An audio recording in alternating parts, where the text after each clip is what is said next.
This is my Amsterdam marathon race shoe.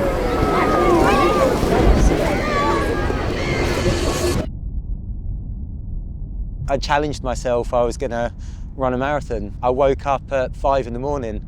I walked out my front door. I ran 21.5 kilometers that way. I turned around, ran 21.5 kilometers back again. No gels, no water, ran 2:53 somehow. So we are in Folkestone in the UK. We're here visiting Andy. He's living here, he's working here. I really like the idea of going where people live, where people train, just to understand what's really their day-to-day, how they manage to train for a marathon within their routine, within their usual schedule. And for Andy, he's a primary school teacher. He has tons of work day in, day out at school. He has a family, and yeah, it's quite inspiring. This is Folkestone. The town I live in is about a 5 kilometre jog down that way. This is important to me. This is where I've lived my whole life. I've grown up here. I've seen the town change, how the people have changed. I've seen how I've changed here. I mean, when I got here, I was, a little kid. This was my playground. This is where I'd come. This is where I learned to swim in the sea. This is where I learned to skim a stone across the water. As I've grown up, it's become the place where I've learned to train. It started when running became my main sport during COVID. Get out in the morning because there's nobody else around, so you didn't have to worry about contact. You didn't have to worry about crowded paths.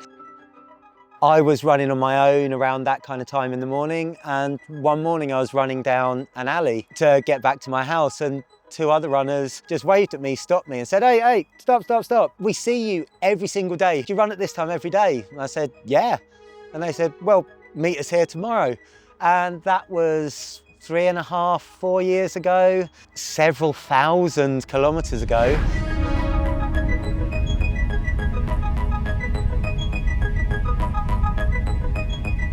And I think it's the base of our running, it's the base of the running fitness. Sometimes there's 6, 7 of us, sometimes there's just one other one that makes it out. I mean, we've all got families, we've all got jobs, we've all got commitments. So it's knowing that there's someone there that's waiting for you. It builds that accountability.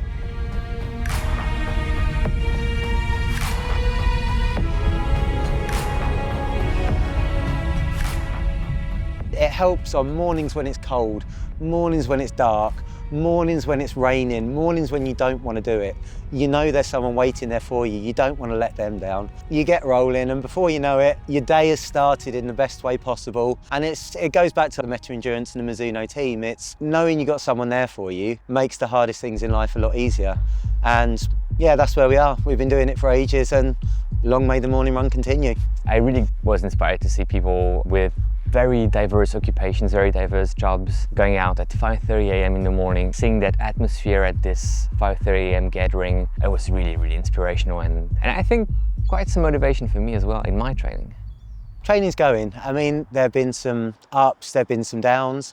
I've had some good confidence building sessions recently, had my 5K track race up in London, and that was faster than marathon pace, and it felt very, very controlled. I did a 20-mile hilly trail race the other day, and the aim for that was to not get injured. The aim for that was to enjoy it, and the aim for that was to feel strong at 20 miles, and felt strong. Obviously, there's the other side of things as well. We're about 2/3 of the way through the training, so the body's feeling tired. I've had a few good weeks of training right after the Olympics. Got some good long runs in August. Nothing crazy, I didn't go past 30 kilometers, but 30K is already a good solid long run if you do it well in a marathon prep. And then we had UTMB where I raced. My volume went down a bit for a couple of weeks, but eventually, I mean, I'm feeling okay. I don't have the build-up that I was expecting to have, and that's mostly due to that race in Chamonix. That obviously, 40K on the trails, it takes a toll on your body. I think we're not in a bad place, not necessarily in the one I would have wanted to be, but that's also the marathon prep. You need to just take things that come at you, accept them and play with them. There's still some time to get some mileage in and to get some good sessions in, try to avoid any sort of niggle and injury. And yeah, I think it's gonna be all right. I mean, obviously my overarching marathon goal is to get sub 240. We'll see whether that's Amsterdam or not. I mean, that is my overarching marathon goal. I think I'm more confident that I'll be somewhere within within my PB kind of range, hopefully. I don't think the goal's changed. We're still looking at that idea of racing a marathon with a decent build-up. Even without the best marathon preparation, I can really have a solid race.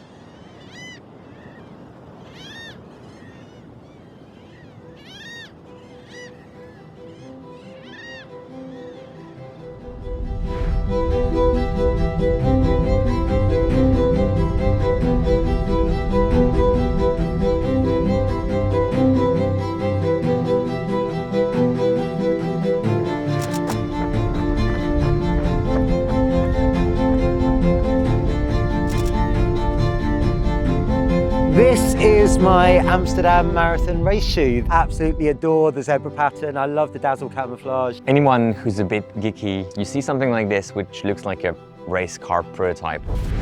Seeing something like this is really, really exciting, and running in it was a good experience. Whilst the geometry on this shoe may not be the most traditional, at the end of the day, it's a very comfortable upper with a lump of foam on the bottom of it, and it feels soft, it feels bouncy, it feels responsive. And I think it's going to be a really good fun shoe to run in. I didn't experience any single issue, any chafing, any heel issue. It was just pure joy for 15K. There's always something in your mind about what if a shoe can help me achieve a specific goal, and I don't think it's possible. I don't think this shoe or any shoe can help you do that. But when you feel confident about a shoe, then you feel super good about wearing a specific shoe, and I think it could be the case with this shoe. They have a potential to help me in Amsterdam. Japanese culture is really about craftsmanship, and I think this shoe is kind of a small piece of that craftsmanship, but done in a modern way. That's marathon training. I mean, this is the nature of the beast. I mean, anything could go wrong. I get out of bed tomorrow morning, I twist my ankle on one of Bertie's toys. You step on a pebble, you push yourself going up a hill, your hamstring pops, there goes the marathon. I mean, you just got to trust that you're doing the right thing, you're keeping yourself safe. Because if you start worrying about every little thing, then it gets in your head and it puts you off your goals, it puts you off your focus. And I think this is the beauty and the horror of the marathon. There are so many components to it that there's no point in worrying about it. Things like the weather, things like the course, things like the people you're in a group with, you can't control those. So worrying about it is just mental strain for no purpose. What I can control is I can control my training, my recovery, my rest. So that's what I'm focusing on. I'm going to focus on what I control, and whatever will be, will be.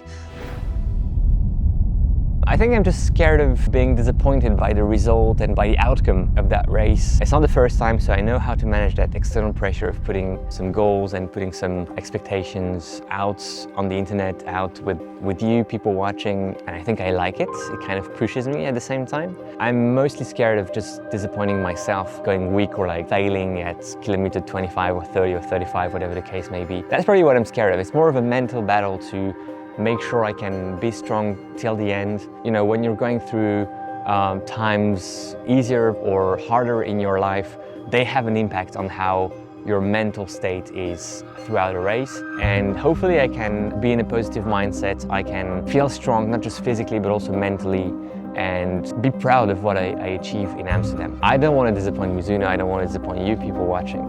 But to a certain extent, I don't mind as much as disappointing myself. There's a lot of limits. I mean, I'm back at work full time. I've got Bertie at home, he's 8 months old. I want to spend time with him, so I'm limited in the times that I can run, and I'm limited in my rest and recovery time. If I could change anything, if I could have more control over anything, I would give myself an extra 2 or 3 hours sleep a night.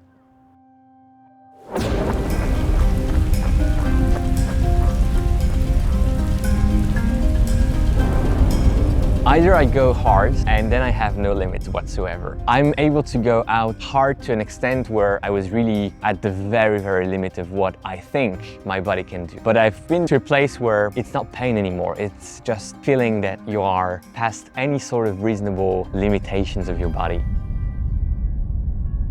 I don't know if I can go there in Amsterdam because, again, I want to be proud of my race and I want to make sure that this marathon is super well executed. And I think if you go to that place, you're probably not executing a marathon in the right way. But at the same time, I know myself and I know that if I don't want to go too hard, it's frustrating at the same time. So I still need to figure out how I want to approach it.